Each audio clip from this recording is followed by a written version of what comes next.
相对來說買家他要專業。如果我們直接以買家的身份進去和阿青去接觸，很容易暴露。所以我最後決定讓干净我們刑侦的一個生面孔，以文物愛好者和玩家這種身份和阿青去接觸。那年进來3個民警，根據他们的一個相貌，要看起家裡有點底子，好玩那種角色。那麼根據這個角色，我們來選擇這個人。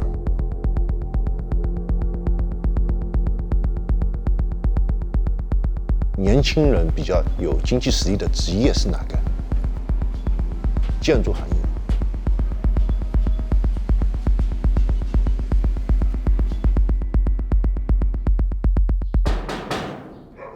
来了。什麼事啊？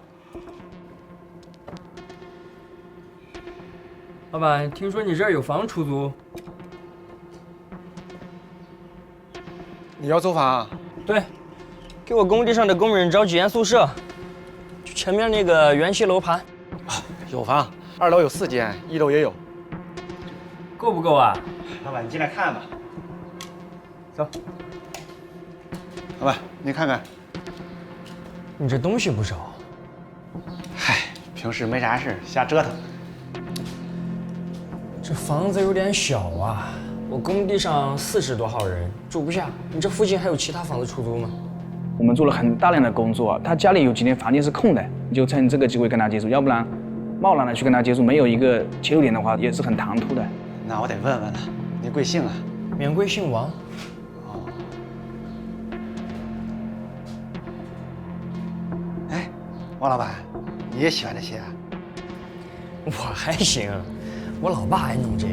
那瓷器1車庫我都進不去了。啊，你看看我這些東西怎麼樣？甄別這個東西好壞，我其實是根本沒有那個能力的。他隨手讓我碰的，這種事肯定是不好的。我覺着一般。哎，王老板，我這可是真正的老東西，正兒八經，虾没挖出來。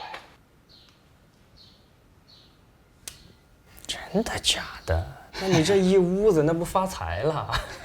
就算我判斷錯了，那他認為我這個人不懂，好忽悠，另外一種方式進入應該也是可以的。